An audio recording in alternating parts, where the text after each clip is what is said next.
feels like this? Let's see a show of hands, please. Great. Yeah, we've thrown a lot of stuff at you guys. Hopefully you're excited and hopeful about the future. But I didn't see everybody's hand go up. Who feels like this?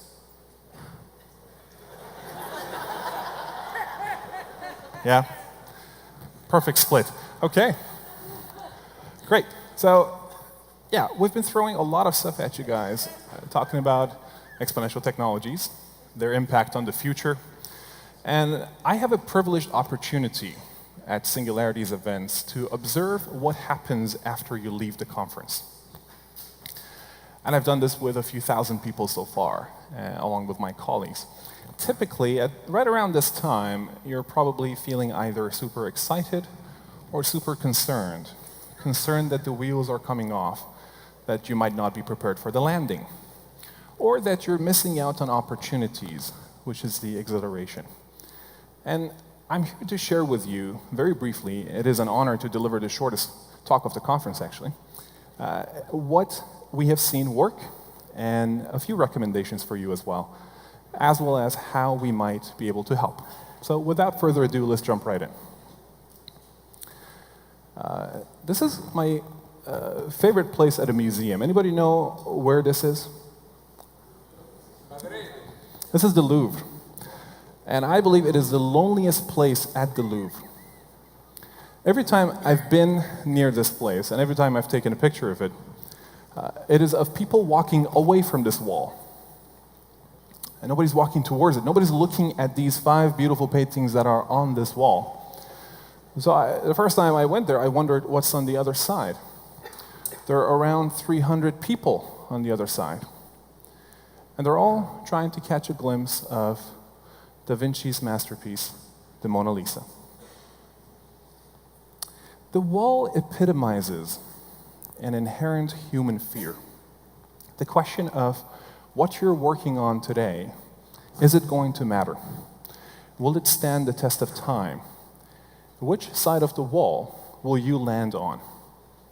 And it's not at all about money. It's not at all about fame. It's about beauty. It's about creating impact in the world. It's about making a difference. So let's talk about how we can end up on the right side of the wall, or try. And let's take inspiration. Many uses for logo. Let's take inspiration from the Grand Masters. Da Vinci, Michelangelo. I think what they knew very well is not how to use a logo, is rather how to dream big. They recognized that the biggest risk is not thinking big enough. So they had a very specific attitude towards opportunity and missed opportunities. So the first lesson for all of us is, of course, to dream big. But when you dream big, things can go wrong. I always joke that I've never done anything well that I hadn't done badly first. And I think Da Vinci would agree.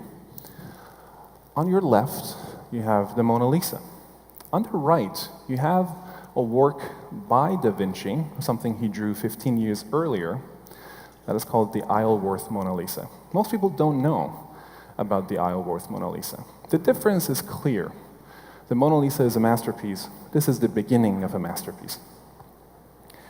So my point is, in applying exponential technologies, think about how you could get the badly done first out of the way. Assume that it is going to be a journey, as opposed to one shot. Which brings up another point. And that is the fact that Da Vinci is believed to have worked on 10 to 15 projects concurrently. And in doing so, he epitomizes the portfolio approach to innovation and creativity. When you dream big, chances of failure are very high. So there is an opportunity to build a portfolio of attempts at innovation. Finally, last but not least, Da Vinci also had a community. He had a platform. This is an environment where people understood what he was trying to do. This is a support system. He had such a platform in the Renaissance Italy. And my belief is that you all have such a platform in Singularity University. This is a place where everybody speaks exponential technologies.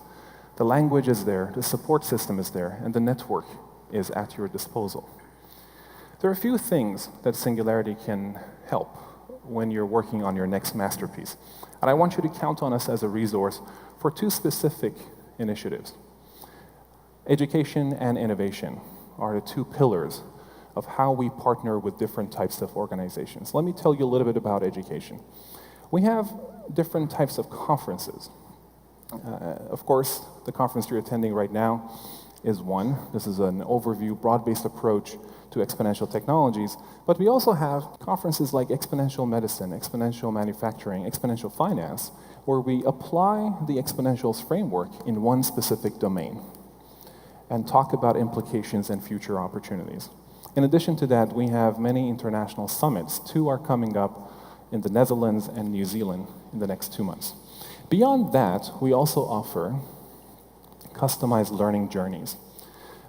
And in doing so, we educate executives all the way to practitioners. So everybody in your organization can benefit from a common language. We have noticed that the strongest predictor of success, when you go back to your work environment and try to operationalize exponentials, is whether there are other people in your support system who understand exponentials. Success has many parents, but failure is often an orphan. Make sure you're not the only person speaking this language, and it'll be so much easier. In addition to that, the journey does not stop at education.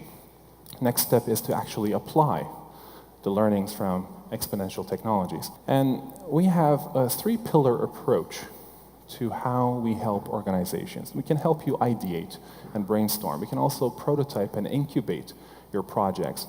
And ultimately, we can help you transform your organization.